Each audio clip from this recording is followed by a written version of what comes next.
Friends, स्वागत है आप सभी का हमारे YouTube चैनल पर।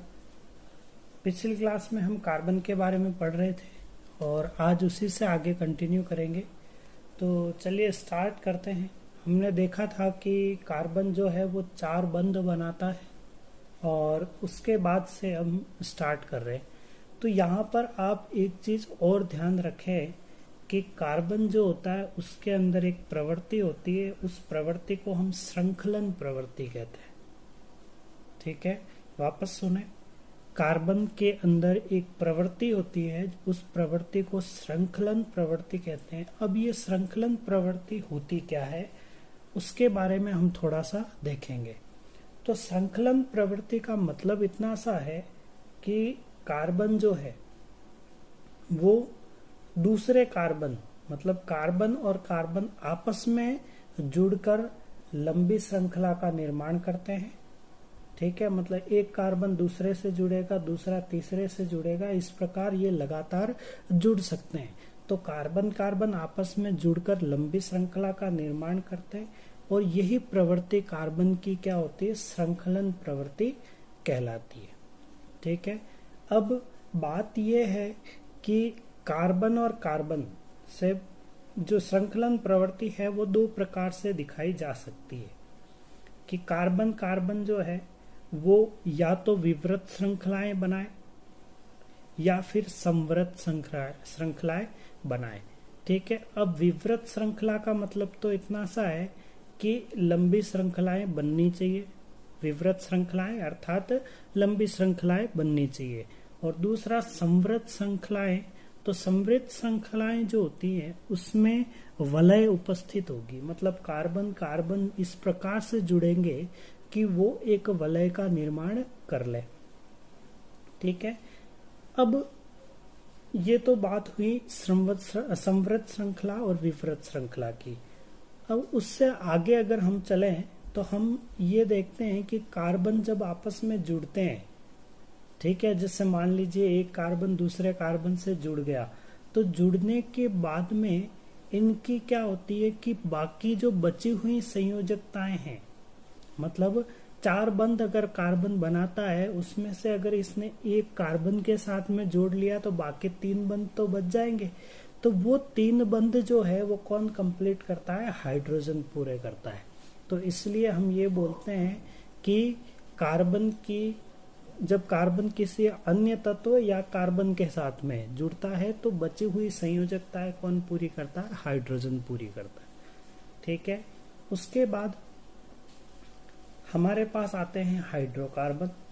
तो हाइड्रोकार्बन में आपको एक चीज ध्यान रखनी है कि जैसा नाम है उसी के अनुसार चलना है। हाइड्रोकार्बन जो नाम है वो बना कैसे है, तो हाइड्रोजन प्लस कार्बन, इससे क्या बन जाएगा, हाइड्रोकार्बन। तो इस प्रकार से हम ये कह सकते हैं कि कार्बन तथा हाइड्रोजन आपस में मिलकर जो यौगिक बनाते हैं उन्हीं यौगिकों को क्या कहते हैं हम, हाइड्रोकार्बन। तो हाइड्रोकार्बन कार्बन और हाइड्रोजन द्वारा बने हुए यौगिक है।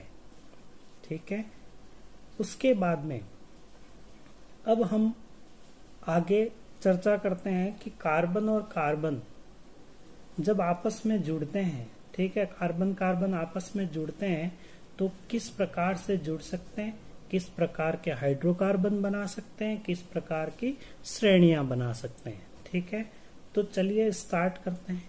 हम ये देखते हैं कि जब कार्बन और कार्बन आपस में जुड़ते हैं और अगर ये सारे एकल बंध के साथ जुड़ते हैं, मतलब कार्बन और कार्बन के मध्य अगर एकल बंध होगा तो इससे जितने भी हाइड्रोकार्बन बनेंगे उन हाइड्रोकार्बन को हम संतृप्त हाइड्रोकार्बन कहते हैं।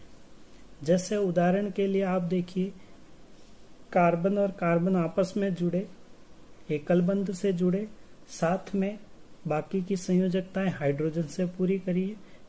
तो ये एग्जाम्पल आपको स्क्रीन पे दिख रहे होंगे।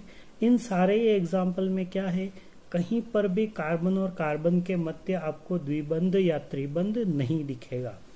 तो इस प्रकार के जितने भी उदाहरण होंगे जिनके अंदर कार्बन और कार्बन आपस में जुड़ रहे हैं और एकल बंध से जुड़ रहे हैं, मतलब इनके बीच में एक ही बंध बन रहा है, तो इस प्रकार के जो हाइड्रोकार्बन बनते हैं, इन हाइड्रोकार्बन को हम संतृप्त हाइड्रोकार्बन कहते हैं।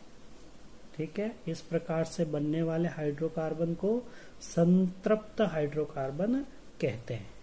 और ये जो श्रेणी बनेगी संतृप्त हाइड्रोकार्बनों की जो श्रेणियां हैं, उन श्रेणियों को एल्केन श्रेणी कहते हैं। ठीक है, तो इनसे बनने वाली श्रेणियां जो होगी, उन श्रेणियों को एल्केन श्रेणी कहा जाता है। ठीक है, उदाहरण के लिए अब यह है कि एल्केन श्रेणी जब भी होगी, तो एल्केन श्रेणी को पहचानने के लिए एल्केन श्रेणी का जो सामान्य सूत्र है वो है CnH2n+2। ठीक है, वापस सुने, एल्केन श्रेणी का सामान्य सूत्र CnH2n+2। और इसके जितने भी यौगिक आएंगे, मतलब एल्केन श्रेणी के जितने भी यौगिक होंगे, उनके नाम के पीछे आपको N लगा हुआ दिखेगा। तो हम ये बोल सकते हैं कि इनके अनुलग्न, मतलब नाम के पीछे जो भी चीजें लगती है उनको हम अनुलग्न कहते हैं। तो अनुलग्न हमारे को N दिखेगा, जैसे मेथेन, एथेन, प्रोपेन, इस तरीके के उदाहरण इसमें आएंगे। ठीक है, तो ये बात हुई किसकी, एल्केन श्रेणी की। उसके बाद में अगर हम बात करें कि कुछ हाइड्रोकार्बन ऐसे भी तो होंगे जिसमें एकल बंध के बाद में द्विबंध और त्रिबंध भी आए। ठीक है, तो चलिए बात करते हैं हम एल्कीन श्रेणी और एल्काइन श्रेणी की, साथ ही असंतृप्त हाइड्रोकार्बन की। तो हम ये देख सकते हैं कि असंतृप्त हाइड्रोकार्बन जो है उनकी दो श्रेणियां बनती है। ठीक है, पहले तो आप ये याद रखें कि असंतृप्त हाइड्रोकार्बन कहेंगे किसको। तो असंतृप्त हाइड्रोकार्बन ऐसे हाइड्रोकार्बन होते हैं जिनमें कार्बन कार्बन के मध्य या तो द्विबंध हो या त्रिबंध हो। ठीक है, तो ये द्विबंध या त्रिबंध, कम से कम एक द्विबंध या त्रिबंध तो होना ही चाहिए। तो हम बोल सकते हैं कि ऐसे हाइड्रोकार्बन जिनमें कार्बन कार्बन के मध्य द्विबंध या त्रिबंध होगा, उनको हम असंतृप्त हाइड्रोकार्बन कहेंगे। और असंतृप्त हाइड्रोकार्बन की दो श्रेणियां बनेगी। ठीक है, पहली श्रेणी एल्कीन श्रेणी और दूसरी श्रेणी एल्काइन श्रेणी। तो ये जो एल्कीन श्रेणी है, ठीक है, एल्कीन श्रेणी की बात कर रहे हैं हम। एल्कीन श्रेणी जो है, उस श्रेणी में कार्बन और कार्बन के मध्य कम से कम एक द्विबंध उपस्थित होना चाहिए। ठीक है, द्विबंध या डबल बॉन्ड होना चाहिए। और एल्काइन श्रेणी की अगर हम बात करेंगे, तो एल्काइन श्रेणी में कार्बन कार्बन के मध्य कम से कम एक त्रिबंध होना चाहिए, तब श्रेणी एल्काइन श्रेणी हो जाएगी।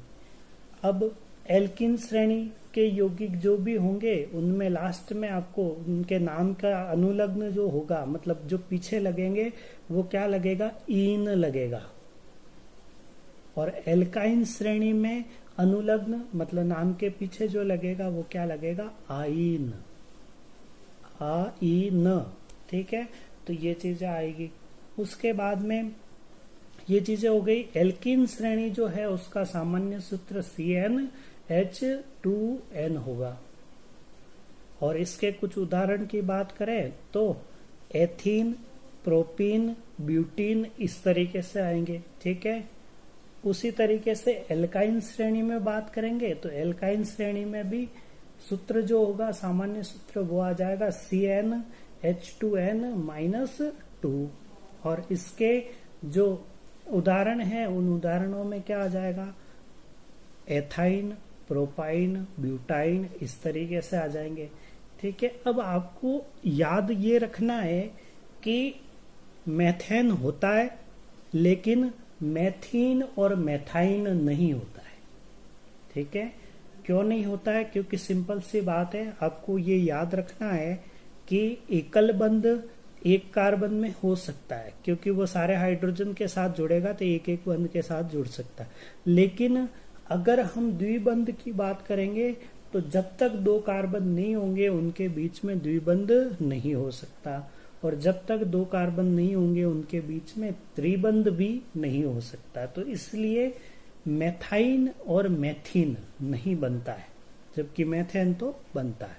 ठीक है, तो ये कुछ चीजें थी। तो आज की क्लास के अंदर हम इतना ही पढ़ेंगे। इससे आगे की नेक्स्ट क्लास जो होगी उसमें हम कार्बन के समस्थानिकों की, अपर रूपों की, इनकी बात करेंगे। धन्यवाद। हमारे चैनल को लाइक करें, शेयर करें और सब्सक्राइब करना न भूलें। धन्यवाद।